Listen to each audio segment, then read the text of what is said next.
Alfred makes a grand entrance at the royal palace, greeted by servants bowing as they anticipate the arrival of the elite guest. He carries the prestige of the Noble Academy, having graduated with record-breaking scores before being appointed as the youngest assistant minister in history. Introducing himself as Alfred Lib Burrows, the super-elite heir to a marquis family, he carries himself with immense pride. To top off his perfect credentials, Alfred is fully aware of his own handsome appearance. Believing himself to be a genius, he views his talents as divine gifts bestowed upon him by Goddess Floris.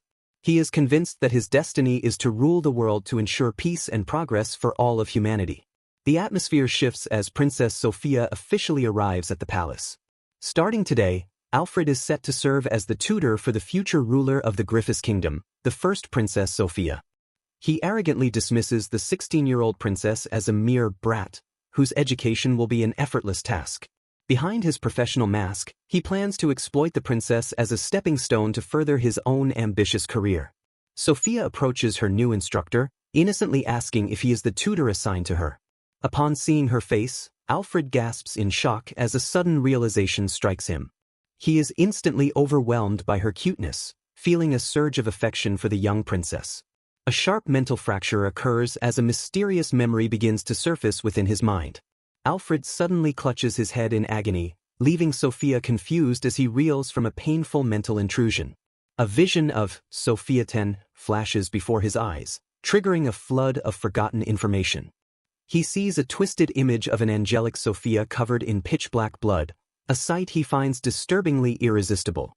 The memory reveals her terrifying knife skills, showcasing a ferocious gaze that hides a beast deep within her eyes. Stunned by the revelation, Alfred finds her sadistic nature to be the best, while his heart thumps with excitement. The vision transitions to a modern-day gamer frustrated by a cock-blocking tutor while trying to conquer a route in a visual novel. The gamer rants about the corrupt tutor teaching the princess weird fetishes and demands to see the game's special scenes. Obsessed with the game, the player cheers as the nuisance tutor is finally sent to the guillotine. In the game world, the princess mockingly asks the tutor to kindly die as she executes her victim. The gamer is left panting in ecstasy over the princess's sadistic sneer and her adorable, cold-hearted nature. Back in reality, Alfred gasps as the vivid memories of his past life as a gamer fully integrate into his current consciousness. He trembles while wondering if these strange, violent visions are actually memories of a previous existence.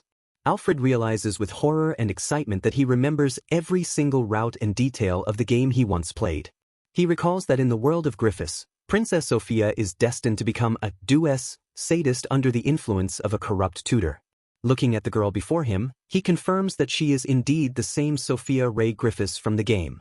Realizing he has been reincarnated into the world of Harem, Alfred quickly regains his composure and officially greets the princess as her new tutor. Alfred introduces himself while breaking into a cold sweat. Princess Sophia notices his distress and kindly asks if he is feeling unwell, while Alfred confirms her identity as the blood-stained heroine.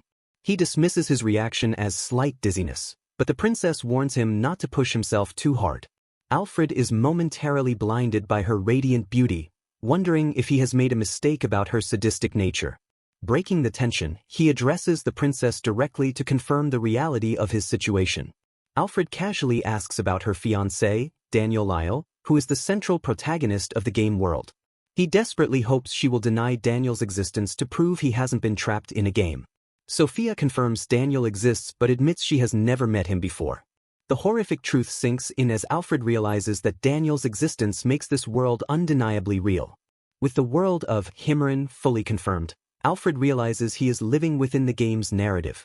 Panicking over his grim fate, he analyzes the current timeline to see if he can still change the future. Memories of the game's brutal content resurface, showing Sophia mocking a useless tutor.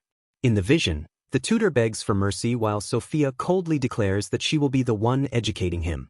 The memory turns violent as Sophia whips the tutor, using him as a living practice target. She sadistically orders her victim to clean the rust off her knife while he screams in agony. Alfred reflects that while torture is bearable, improper education of a princess is considered a crime deserving of death. The game's logic dictates that the tutor must face capital punishment and be beheaded for his crimes. The crowd screams for his slaughter, blaming the tutor for turning the princess into a monster. The mob continues their condemnation, demanding immediate death for the foolish instructor. At the foot of the guillotine, Sophia calls out to Alfred and halts the execution for a brief moment. To his surprise, Sophia leans in for a final, lingering kiss before his life ends. She pulls away with a faint, chilling blush, leaving the condemned man in shock. With a cheerful smile, Sophia politely asks him to kindly die as the execution proceeds. Snapping back to reality, Alfred realizes with horror that he is fated to die in every single game route. He suddenly recalls a hidden miracle, the single secret route where the tutor actually survives. Survival is only possible in Daniel's Duem route, where the protagonist converts pain into pleasure and never kills his mentor. Sophia looks on in confusion as Alfred decides this is his only hope, though he briefly considers declining the job. Sophia's face darkens at the mention of a decline, making Alfred realize that quitting is just as dangerous. He envisions the absurd slaughter route, where Sophia kills him just for being in a bad mood. Terrified of ruining her mood, Alfred immediately apologizes and begs her to forget he ever spoke. Alfred realizes that his ability to use high heel turns him into an endlessly playable toy for the princess. Princess Sophia compliments her new tutor, noting that she has heard he is an exceptionally excellent instructor. She playfully asks if he is getting cold feet just as they are about to start, expressing her eagerness to be taught all sorts of things. The phrase, all sorts of things, triggers Alfred's memories of the game's lewd content, causing him to lose his composure. He struggles to suppress his wicked thoughts as the erotic imagery from his past life as a gamer floods his mind. Alfred decides the only way to survive his fate is to steer the narrative toward a Duem route, despite Sophia's currently harmless appearance. Before beginning the lesson, he asks the princess to tell him about herself to confirm her hidden, killing power. He directly asks if she has her beloved knife with her, but Sophia panics and denies owning such a weapon. Alfred even names the specific blade, Zaken, from the game, yet Sophia remains completely baffled by his words.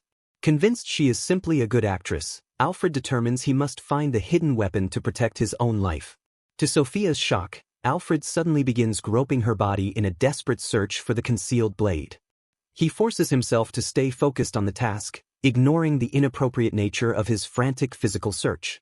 Despite Sophia's protests, Alfred continues his hunt for Zaken to ensure he isn't suddenly stabbed to death.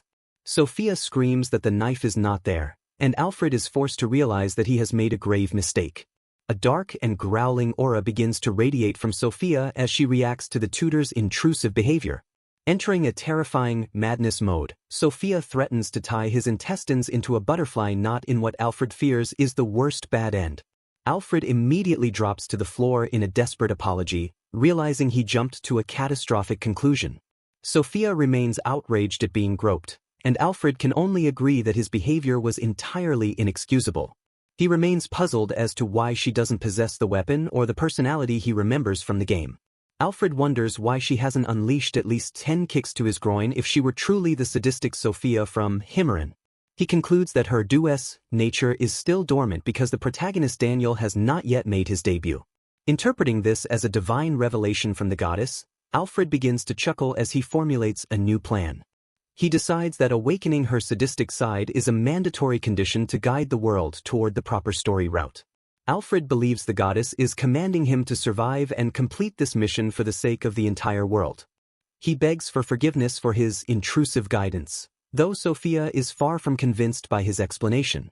Determined to reach his goal, Alfred declares that he will not hesitate to endure any necessary punishment.